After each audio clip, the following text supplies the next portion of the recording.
Hello guys, what's up? So I'm back again for another tutorial video.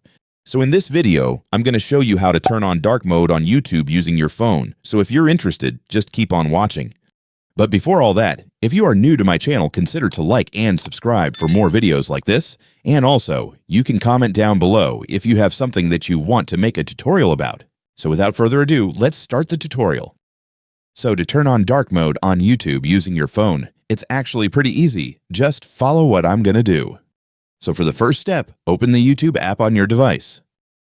And once you're on the home screen, tap your profile picture at the bottom right corner. After that, tap the settings icon at the top right corner of the screen. And once you're in settings, go to General. Here in the General section, you'll find various app settings, including the appearance settings for YouTube. So just tap Appearance. And from here, you can now choose the theme that you want to use. So simply select Dark Theme.